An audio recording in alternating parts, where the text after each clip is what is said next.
Great. So hello, everyone.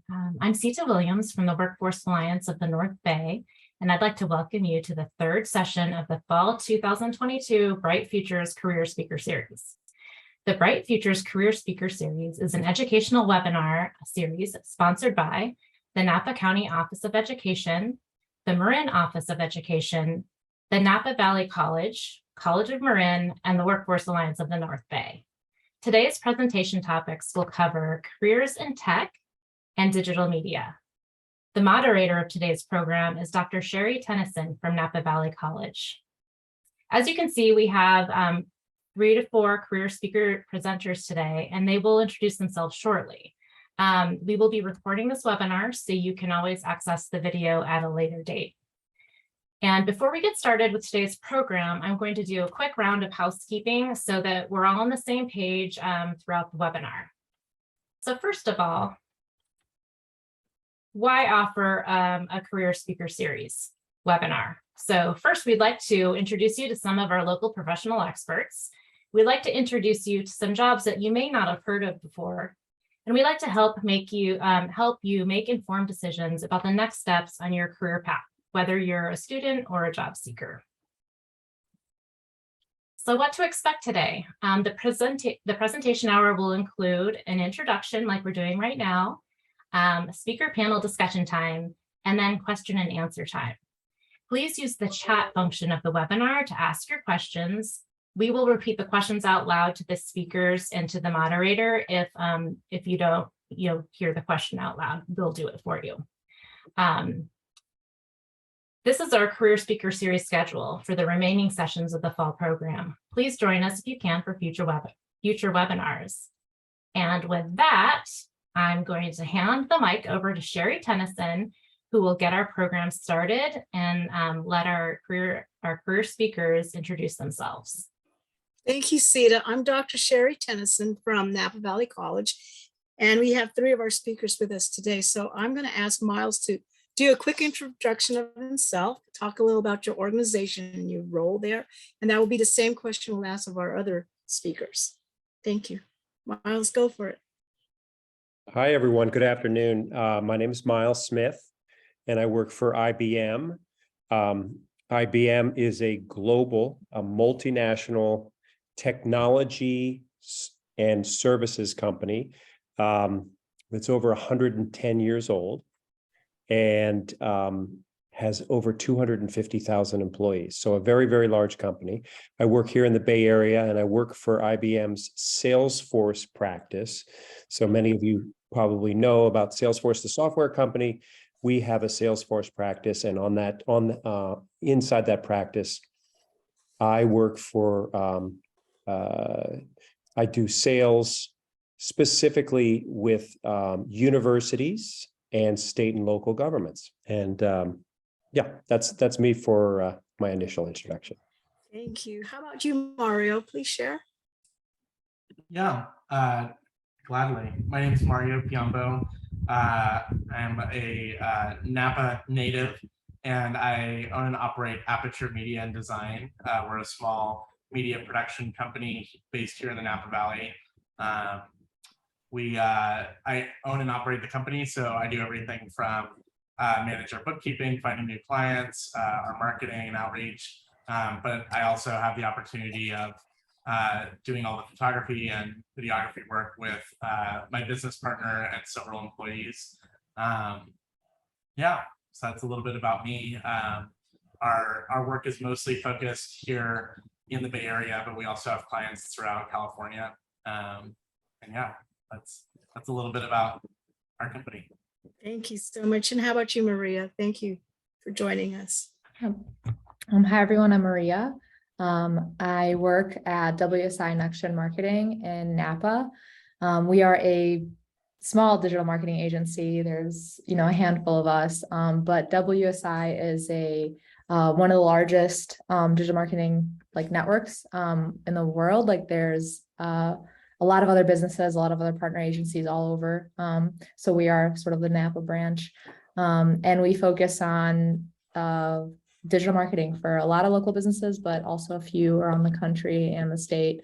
Wine marketing specifically is our biggest portion. So social media, web design, e-commerce integrations, SEO and advertising. We do all that stuff. And we work really closely with, large, medium, and small businesses, and kind of get to know what they're all about and how to best promote them. Okay, thank you. So I'm going to get into the questions. Going back in time, what made you decide to get into this industry? Go ahead, jump in. Go ahead, Miles. Okay, we can keep the sequence, I guess, if you want. That's great. That's fine. So I got into technology in 2000, and when I started to realize how powerful technology could be, and the tool that it was to achieve both business and societal needs at scale. So the ability to use technology and really solve lots of problems and obviously needs. And especially as the internet was evolving and really coming to fruition, I saw it to be super powerful, where you could reach customers not only across the US, but across the globe. And so that's when I got into technology in the year 2000. Can I add a question, Sita? How has it changed, Miles? How's it changed? Well, I think certainly that the advent of the internet changed, was such a game changer. And of course, boy, so many different ways in which it's changed. But I think that was a big year with the advent. I mean, not that year specifically, but that era when the internet really became a powerful component of technology. So, it continues to evolve. Certainly, now you have massive, both opportunities from a professional standpoint, but also issues around cybersecurity because of the ability to hack into systems, whether it's at the Internet of Things and your refrigerator to government computer systems. But cybersecurity was not really on people's minds in 2000, and certainly now there's thousands of people doing cybersecurity in the U.S. and thousands of job openings in that subsector alone. Well, thank you. That helps a lot around how quickly the field has changed. How about you, Mario? What made you decide to get into this work? Yeah, for me, I've always kind of had a interest in media growing up. Learning digital photography when digital photography really was just starting out. I remember being in high school and having, some of the first digital cameras, and at the time, there were a lot of skeptics around whether or not digital imaging was gonna be as good as film and analog imaging.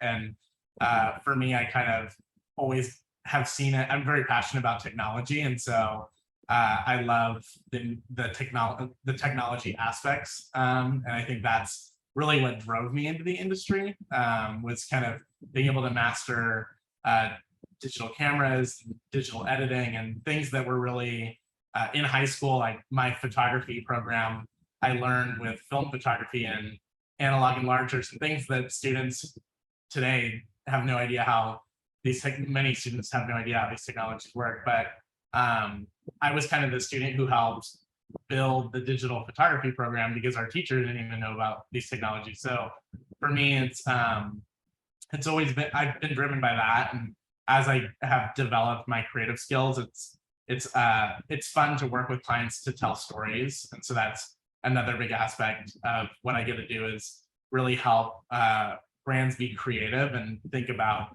new ways to reach their customers. And it's fun because it's creative and it's challenging, and people can be creative in so many different ways. And so it's fun to use imaging and video and photography as a medium to convey an idea or a story. And so that's kind of what also led me to start my own business, was being able to partner with business owners to help do that work for them, because it's not easy when you're working day to day on your business. It's hard for people who work within their industries and in their roles to to be creative. And so it's fun to be an outside person to come and provide a new lens or a new idea to what they're working on.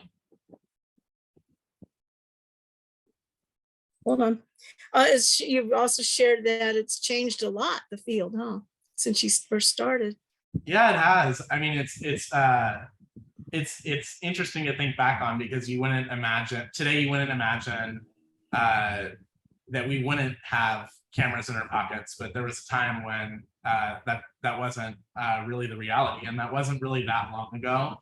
And so the industry has really changed very quickly, and now it's starting to change a lot on the software end with editing and artificial intelligence. And just recently, Facebook is announcing its Meta tools, and you can use your smartphone to scan your face and create a life-like kind of avatar, or you can map your face on top of someone else. And these are things that you can do with technology that fits in your pocket, that used to take teams of people to even create a rough mock-up that looked anything like what we're able to do now. 5 or 10 years ago would take 5 people a week to do. So the technology on that end, when it comes to post-production and video editing, is and now augmented reality and virtual reality is progressing at a really interesting speed. And that's what the next type of imaging is going to be. Is we're starting to ask, will we have cameras, or will we create digital avatars and digitally produce images, without actually having to interact with the real world, which is, it's a legitimate question as we get further in progressing the technology. And it's something that's hard to imagine now, but in the next few years, computers will be creating a lot of creative imagery for us. Thank you for sharing that. And Sure. Maria, what made you decide to get into this field? Yeah, so I went to university. I'm from Illinois originally, and I started off pretty undecided. I didn't know what I wanted to do for probably my first 2 years. I took a lot of random classes. Anthropology was kind of like my favorite subject, but I realized if you want to be an anthropologist, you have to transcribe so many things, and you have to read so much, and you just have to be, so into that side. And I had a creative bug. I could always remember advertising jingles and like commercials. I was very into that. So I started taking advertising courses, and my major is in advertising now. Minor in anthropology, so I didn't give it up fully. But then when I moved out here, I just started searching for, digital marketing positions and companies, and I met the folks here. And that was one of my, prior to this, I did have an internship at a digital marketing agency. So that was my first introduction there, but really starting in college with my advertising degree, and then my internship, and then here, and I've been here since. So I was, one of the first people hired. Just to kind of give you maybe like a different perspective, like my bosses originally came from Silicon Valley. One of them was in accounting, the other one was in tech in general, in tech at Microsoft and Siemens. And then they came out here. So there's a lot of different ways to get into this industry. My coworker was never in marketing at all. She came from a totally different side, but we were all, I think, kind of drawn to really like helping other people with their businesses and solving strange problems and challenges that businesses had. And we all kind of brought in our own perspective. My coworker, who wasn't originally in marketing, came from another business, a client actually. So she brought very specific knowledge of how that business runs. My bosses bring their own Silicon Valley type of knowledge, and I bring whatever I bring, but it was kind of an interesting way to get drawn into this industry specifically. It applies to so many, and it touches everyone. Everyone needs marketing. That's what I've heard too. Gosh, you guys have answered half a dozen of the questions because you're so good. What are the key personalities or traits or skills you think are necessary to be successful in this occupation, in your jobs, at your jobs? Well, I want to answer this actually more broadly than just my role in sales, but I'll start with sales. I think in sales roles, and this isn't exclusive to technology, in sales roles,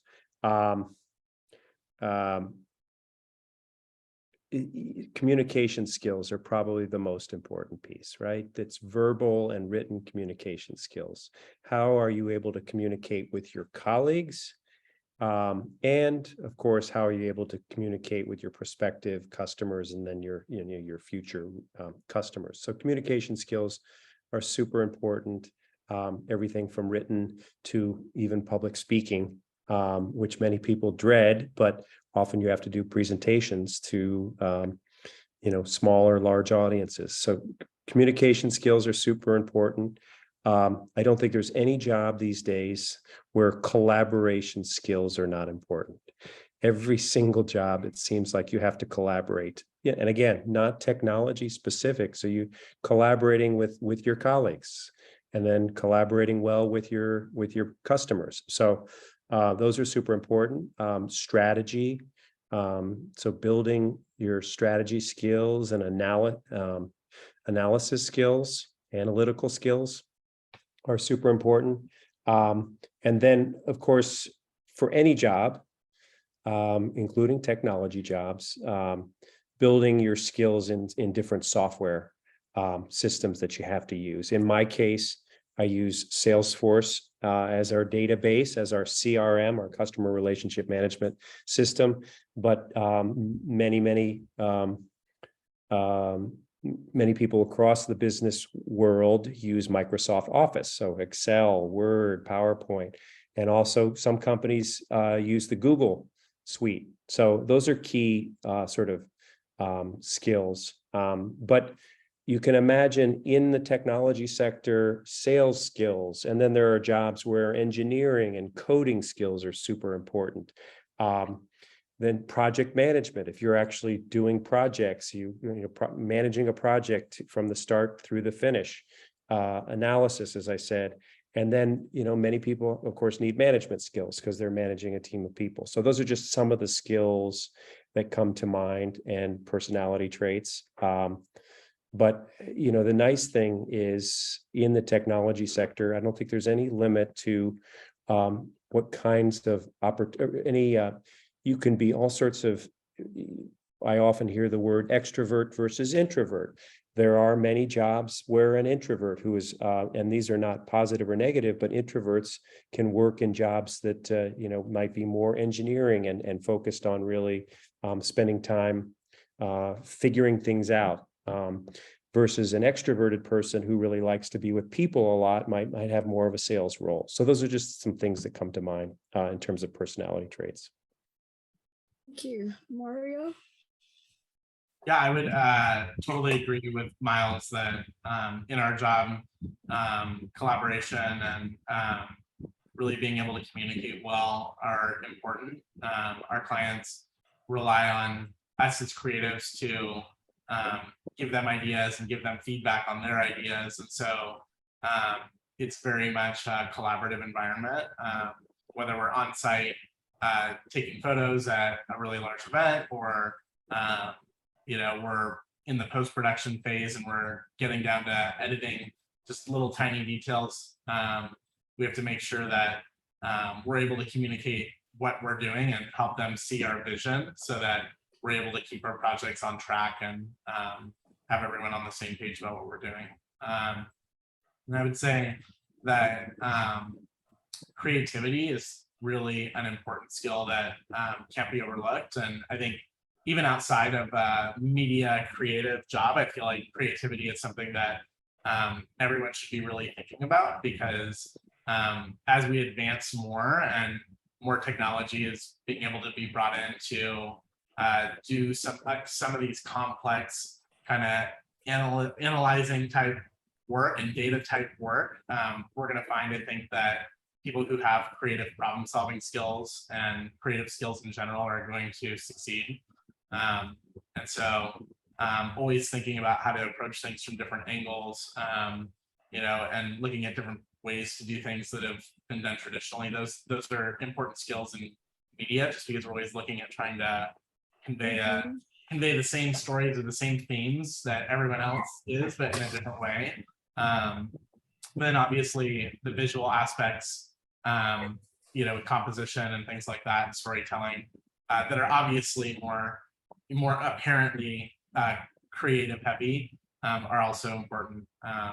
And so, yeah, I think those are kind of the soft skills, and then obviously the more technical skills are definitely going to be really around storytelling. And when we hire people to work with us, we look at their work products a lot of times in creative work rather than talking about their skills, and we want people that can replicate. And so if you can show me that you've created, you've gone to an event, captured it, and then you're able to recap it in 60 seconds in a really compelling way, then that's something that we want to see versus just telling me that you have video editing skills, just because there are so many ways you could edit a video. And so a lot of it comes down to how you present your work. And so I think, being able to, that in itself is a skill, being able to present your work and advocate for your own creativity is a skill set too, I'd say. Thank you, Maria.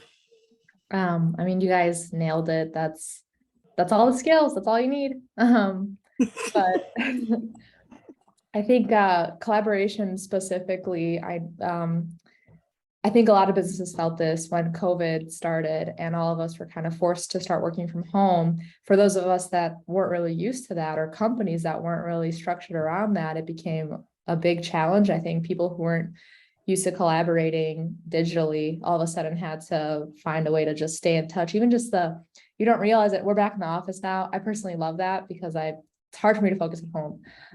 But if I'm in the office, we're just, hey, Melissa, do you have this thing? And hey, Lila, can you do this thing? And it's just so quick. You don't realize you're missing these tiny touch points digitally. So I think if you're someone who can, one, adapt to any situation kind of thrown at you, for sure.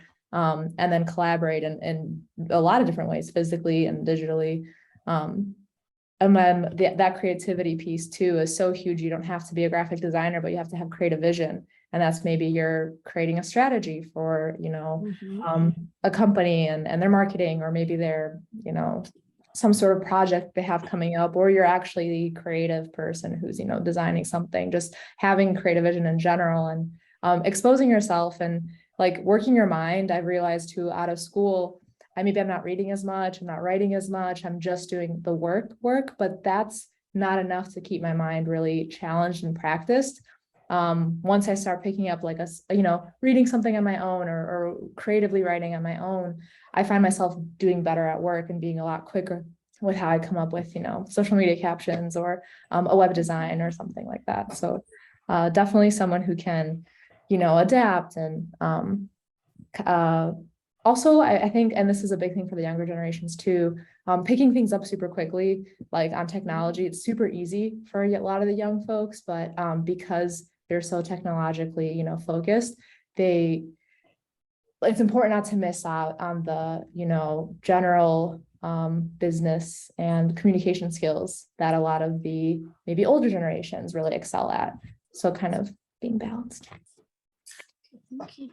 I know, Miles, you need to leave, so let me ask you a question. I have about 10 more minutes, Sherry. Oh, okay, then you don't need to leave, and I'll start with someone else. Oh, no, I want to pause for 2 seconds. If students want to ask some questions, pop it in the chat.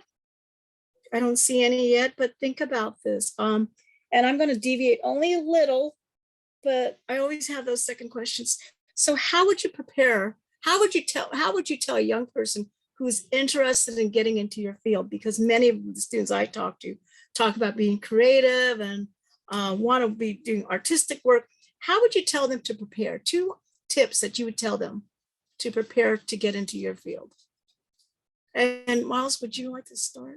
Yeah, it's interesting because I think it really, in some ways, here's the good news. I increasingly am hearing across the industry that there are ways to get into the technology sector without necessarily having a graduate degree.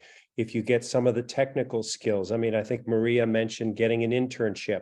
There are great ways to get into this field that don't necessarily require you to either have a 4-year degree right away, or as I said, a graduate degree. So I think there's a lot of ways to get into this sector. I think sales roles are somewhat different, say, from a more technical role. I'm not a technical person. I never claimed to be one, but in a technical role, there are some really cool ways to pursue credentials, right? Some technology credentials, whether it might be a Google credential or a Salesforce credential.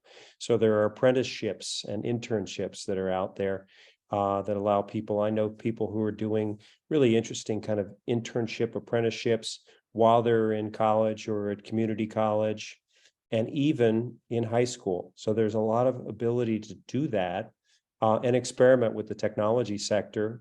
And then sometimes, IBM is at an interesting place, 250,000 employees, and we're very clear that many of the jobs do not require a 4-year degree. So how can you skill up, get skills? And I'll mention this just briefly, but IBM has a free portal platform called skillsbuild, skillsbuild.org. And so you can go there and actually build some of your skills, whether it might be around cybersecurity or other topics. So there's just lots of different ways to get into the sector, especially if you want to try to do some of the more technical jobs.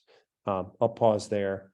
I think for the sales roles, there's nothing like actually maybe getting a mentor and maybe doing an internship over a summer and working with someone who's in sales and helping him or her, and just trying to understand how sales works and all those kinds of things. So that's just some additional thoughts that come to mind. That's great. I appreciate what you just said, Miles, because that's what I'm telling the students. Start early, talk to people sooner than later. Start in your high school years in terms of talking to people, like around the room, what wealth we have of getting into this field. So again, it's networking too, just doing those informational interviews and meeting folks. How about you, Mario? Tips that you tell our audience?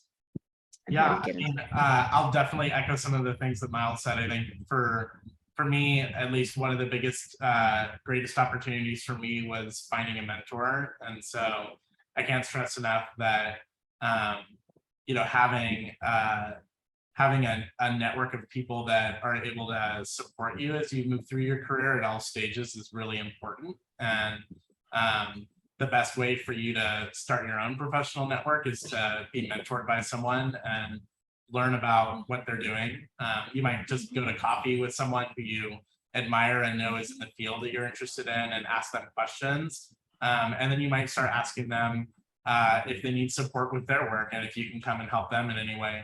And if you're adding benefit to them, they'll continue to invest in you and they'll bring you along on their success. And it can be a really rewarding relationship. And I think it's really important to try and figure out who you want to aspire to be one day and start meeting those people and asking them questions and developing a personal relationship with them.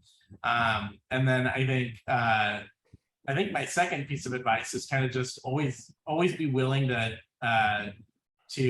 fail and to try new things and spread your wings, and never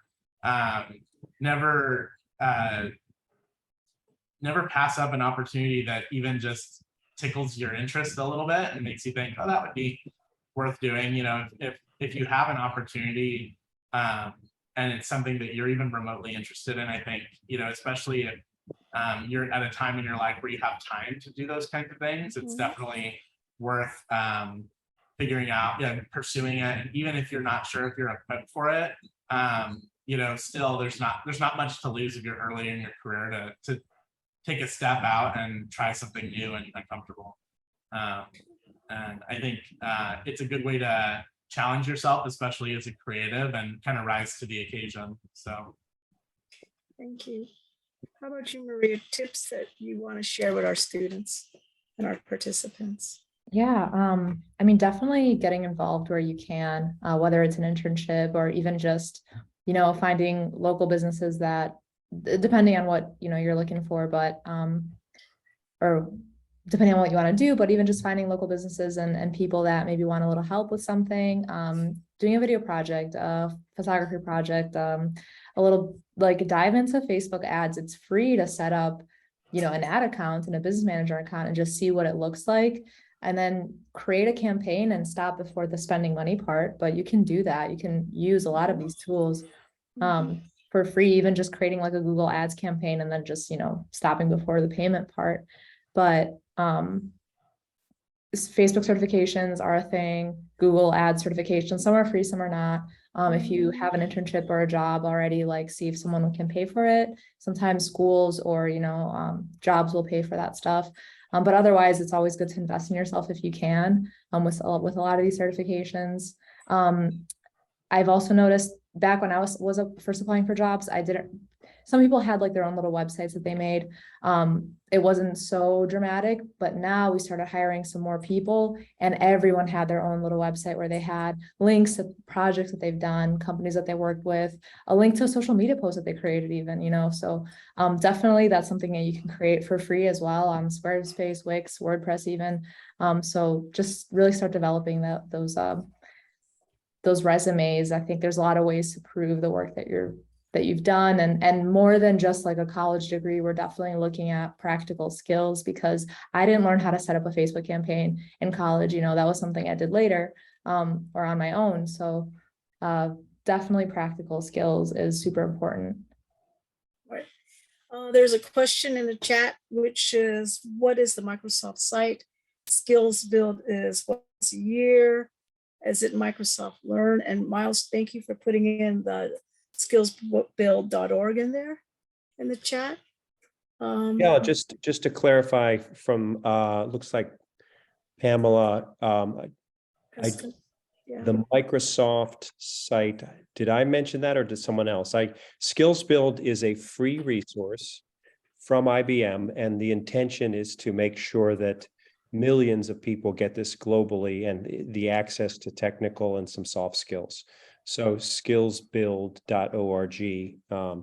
So that's an IBM resource that is offered for free, and people can begin to kind of get a flavor for different technical skills and even soft skills. The Microsoft piece, I don't remember if I shared something from Microsoft.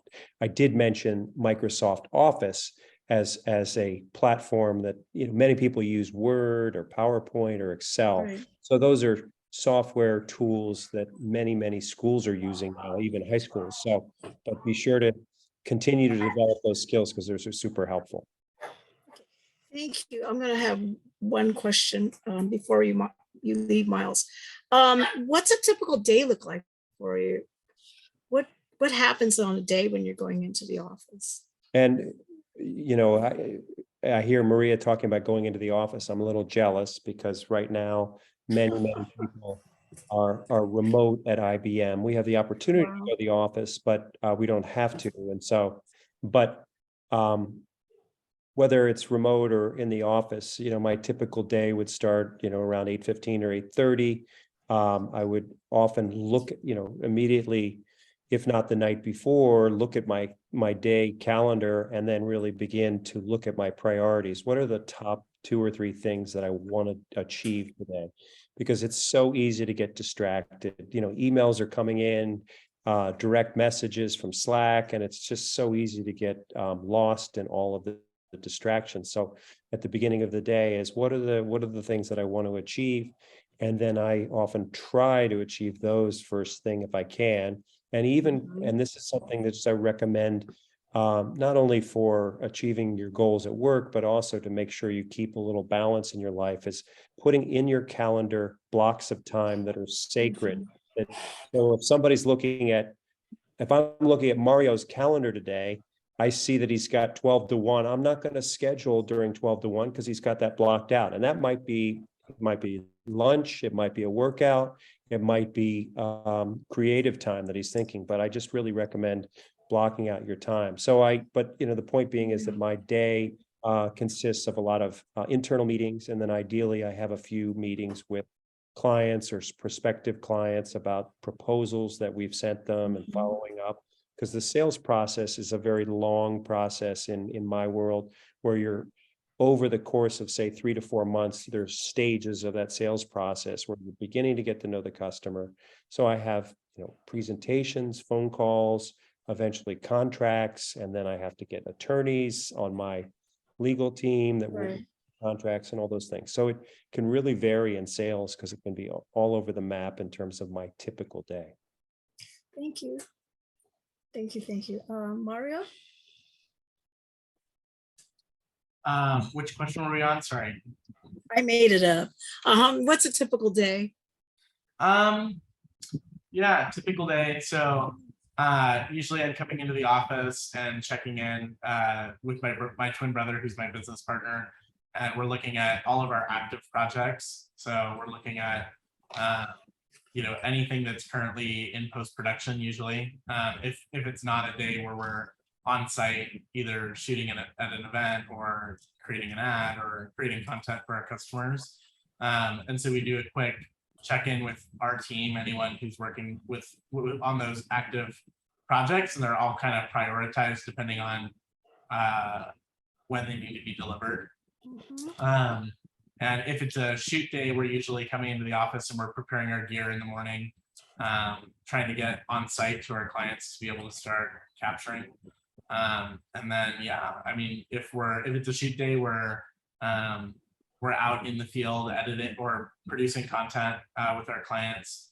But a typical day, usually we're in the office and we're doing a lot of business development. So working on, drumming up new work and new projects, reviewing the work of our editors, making sure that they've created a high quality draft before it gets sent off to our clients, kind of rubber stamping their work. If it's an important project, then my brother and I will be editing it and actually working on the final products and interacting with our clients. And so it does definitely change day to day, because we don't, our clients have varying needs and the content is different every day. So, one day we might be, out at a music festival taking photos and videos, and the next day we might be recording a voiceover in our studio in our office, or following up with clients over email and things like that. So yeah. I from both you and Miles, and I'm sure Maria will say it, that when you walk into your office, it's about some point where you have to understand what you need to get done. Yeah. And for many of us who haven't had that experience yet working, it is something to think about, because when you're in school, it's a different environment, right? Yeah, and what Miles said is really, I manage my time 100% on my calendar. So I don't actually really use a project management tool as much as I just have a list of the things that I need to get done that day. And if I don't get them done, I move it to the next day, or I find time in my calendar later on in the week to get it done. And I think to me, that's just, there are so many tools out there, but having a list of things that you need to get done for the day and then reworking your schedule, moving on based on that, is like a really simple and easy way to do that kind of work, I think, that you mentioned, Sherry. Thank you. How about you, Maria? Typical day. Yeah, I kind of start similarly. Specifically, I have to see what meetings I have that day so I can figure out what I need to wear, professional, casual, But once I'm in, really starting with checking emails, like seeing if anything came up overnight, any client issues, any problems, or just sort of things I need to respond to. And then we have a project management tool that we do use for different projects. So kind of checking what's due, what's priority, that helps us sort of stay on track, what's late, and definitely blocking time in your calendar for getting things done is important, because you can spend all day just kind of like chit-chatting and, answering questions and kind of figuring out what's going on, and then realizing you never got anything done. So for us, it's really just sort of what projects are we working on and what's a priority, what needs to get done. I'm kind of, to give you a vision, I'm sitting at my desk or standing, because they stand as well. And, we're designing a website, or, doing a social media post, scheduling things out in advance. all that stuff, checking on ads, checking how the spend is, those you have to check frequently, right? Because you're kind of spending money in real time. Lunch break, continuing, leave. So pretty standard sort of workflow. Okay, thank you. You said something, and I know my students always ask, and I know Sita, they probably ask you. You just mentioned dress code in some way, Maria. How do you recommend a young person interviewing at a company like yours or IBM? How should they dress? Because I get that question all the time. All the time. We're kind of business casual, so I mean, even this is fine, and it's just like a plain shirt. I throw a cardigan over it sometimes, depending on how hot or cold I am. I'm wearing jeans right now and like those white Adidas with the green on them. Okay, got it. We got it. But sometimes you can, I'll look a little more dressed up, more dressed down. And really here specifically in Napa, I've kind of realized that things are pretty casual. I'm from Chicago originally, and a lot of people will wear whole suits to their interviews. But here that's not the case, much more casual. I'm glad you shared that. It reassures some of the young folks. How should you look for an ad interview? Mario, you have anything you would like to share? We're pretty casual as well. Obviously, we're going on site to, our clients' work site. We're mindful. Sometimes we're, in very nice places where people are spending a lot of money to be there, and we want people to be dressed in a way that they kind of blend in. So, a lot of times if we are going somewhere that we might be, we were just like filming at Auberge du Soleil, and it's, a very, world-renowned resort here in Napa Valley. And so, we're asking our clients a lot of times beforehand what the dress code is, and, trying to fit in with the staff so that we don't, stick out too much. Just because, what might be considered professional as production attire might be a black polo shirt and black pants, and it might, they might want us to dress more like, they may even want us to dress more like guests so that we blend in and we don't, stick out if we're, going to be running around their property. So it depends. And sometimes we're at a music festival and we kind of, want to dress like people that are approachable.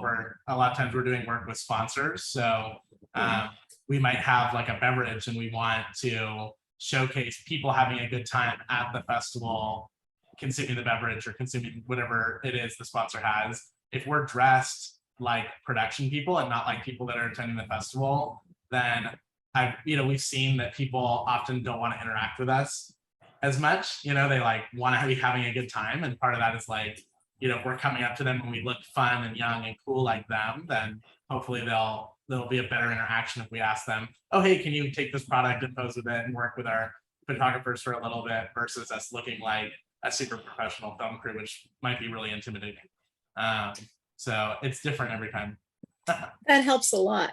Again, it goes back to what all of you said earlier about analysis, looking at what's going on in the company that you're working at, all those communication, all the things we've been talking about. Okay, I've got some fun ones. Last few questions. What is the best thing about working in this industry?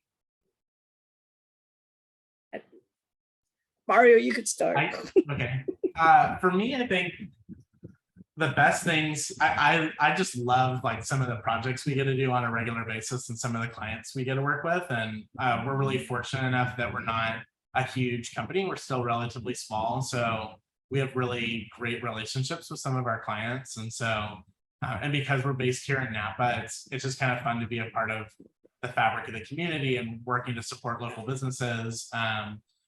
Everything from like our favorite events are like when we get to do Bottle Rock, and it takes months of planning and it has to happen over 3 days. And we have like 1,000 deliverables and 30 people working for us. And there's all these moving pieces to just helping, like that's like the high end of the range, but then it can be equally as rewarding and fun helping nonprofits raise money through video and do good in the community. So I think just being able to work really closely with our clients, is something that I really look forward to, that motivates me. Thank you, Maria. Yeah, I like working closely with a lot of the clients as well. It's kind of a cool opportunity to really see how others run their business and in different industries as well. And then specifically here, we're working with a lot of tourism sort of businesses. So that's fun in itself. You know, you get some perks, get some wine, get some tours. But really getting to know the owners like closely and their passion, and then trying to relay that message across through marketing is really interesting. And then I think really solving interesting problems. Like today I was working on designing a website, and the specific winery that we're working with has a really extravagant and unique design they want for their website. And I'm just, I'm like, okay, how do I translate this from a PDF, Right. vision into a website? And we're not just hard coding this, we're making this in the most user-friendly way possible. So I'm trying to figure out, well, how do I make this element really editable for my client later? And so I'm trying to solve all these little problems throughout this page. And I was realizing, this is actually really fun. Today I was talking to my boss about that. I was like, oh, this is a challenge, but it's fun. So I really like that sort of creative problem solving aspect of this industry. It's always changing, right? Technology is always changing. So you're always learning and learning, and the learning never stops well into after school or internships or anything like that. That's great. How do you handle failure at the job? The wine that the clients give us really helps. We're still talking to high school students. Okay. But yeah, Kidding, obviously. I'm giving you a hard time, Maria. No, it's a great question, and you can look at it as a personal thing, right? It's not like it's your fault, like you're not good at what you're doing. It's a learning opportunity. You just take every failure as a learning opportunity and a new chance to try something new. I mean, no one ever got anything right the first time, and if they did, it was lucky, so it's always it's just learning. I think that's the biggest thing. Just keep going, huh? Mhm. Right. How about you, Mario? How do you handle failure? Yeah. It's a good question. I think failure is such like an interesting word. I think there are very few times that we've like executed something and then had like a 0 as like an output, So I think Mhm. I don't think there's a lot of failure, but I think there's like always like a lot of room for improvement. And so we're constantly challenging each other to think differently about how we do things and how to improve our production quality, our production workflow, things like that. And I think the way we handle it is that we know that, it really does rarely happen that we have, I'm not just saying it, but it rarely happens that we have an unhappy client. And when it happens, we really analyze it because we take it very personally because, it shouldn't happen, and so we try to look back at what we could do or what we should have done to mitigate that risk and to do better so that it doesn't happen in the future. And sometimes we kind of realize that we did everything that we possibly could, and maybe it just wasn't a good match with our client, or there were outside circumstances that prevented us from doing the work. Like we had a video project that, as an example, we started. I think we probably started 6 months prior to COVID, and we were like just on the tail end of like getting through a big piece of it, and then COVID hit, and it probably took 2 years to finish the project. But there were factors outside of our control, and so Sure. in those situations we don't dwell on it too long. But when it is stuff that could have been handled differently by us, we like to do like a full autopsy and figure out, how can we improve our business practices to make sure it doesn't happen again. And at some point you do though just have to move on and not dwell on it too much. Sometimes it's stuff that's outside of your control, or I think no matter what, you always have to see it as a learning experience and not a complete failure. And that anything in life, you could spend billions of dollars launching a rocket into space and you could still get it wrong, right? So, I think you just always have to have that room for error and not be too hard on yourself. Thanks for sharing that. Yeah. I'm sorry, Maria, go ahead. No, I was just gonna say, when you said failure is an interesting word, it kind of made me think about how you can kind of step back and think, okay, it wasn't a failure. Like I have a problem. I made an attempt to solve it. That attempt didn't work. That wasn't a failure. It was more just like, oh, I'm finding ways, what's the sort of phrase when you're like basically, when you take a test, like a multiple choice, and you're like, that's not the right answer. That's not the right answer. So this must be the right answer. Yeah, like process of elimination. Yeah. Process of elimination, exactly. So you're just really eliminating all your failed attempts, or just eliminating processes that don't work, or things that don't work until you get to the right solution. I appreciate how you changed the conversation around failure, but I think it's really critical for our students that there'll be times when we get kicked down, but you just bounce right up, as you were both saying, and it's a learning process. It's about helping us grow forward. I think we've got like 8 more minutes. I'm going to end with one fun last question. You've got the opportunity to tell us, where do you think this field will be going? The jobs that you're in now, what will it look like in 5 years? And you are both in the field that has accelerated so quickly. I mean, 2 years ago, we weren't talking about cybersecurity as much, and now it's number one. We have terms that we never even talked about 5 years ago. Yeah, So, that's a good question. I think imaging is really expanding quickly in ways that we didn't really even know were possible. I don't, is it possible to share my screen? I don't know. I think so. Yeah, you should be able to. If This not, is really let me know. weird. I just want to show you guys something that to me is like really mind blowing. If I can do a demo. So this will like give you an idea of where I think we're moving in terms of content and creativity. So this is a program called Dale, and it's basically an artificial imaging site. So you could literally type in like dog in a vineyard drinking beer. Just for fun. Milkshake. Okay. Okay, yeah, sure. Sorry. But you know, you can, and then it's actually using artificial intelligence and processing. These are all computer generated images. None of these are actual photographs. So everything you're seeing here is completely generated by the computer. That's why it looks really funky. The dog looks funky, his eyes are weird, the glass isn't perfect, you know, but like this would, if I had to go and make this, photo, this would cost $1,000, and I just created it in 2 seconds on my computer using a free software. So like what, you know, so just like, so now you have that in your brain. So like, where are we going? And like, this isn't really utilized really in a professional way just yet. You know, you could say like eating, and then you could go and say like eating pizza, and then like, you know, it'll continue to just spit stuff out at you. But so, you know, I think to me, this is where, so here a dog's eating pizza in a vineyard now. So like, you know, so I think this is where, hilarious, right? So it's like, what, like, I think if you take this and then think about this scaled up, because this is still at its infancy. This is like a brand new technology. I think we could be looking at a world where photographers don't exist because it's created digitally and it's made to look photorealistic.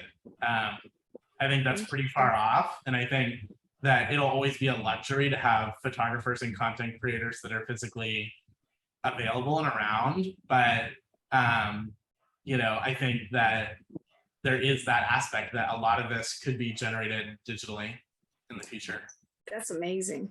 Maria, what do you think? Yeah, I think there's sort of two sides when it comes to like tech and digital media. There's that, the hyper AI, you know, super technologically advanced stuff that, you know, we probably can't even envision right now.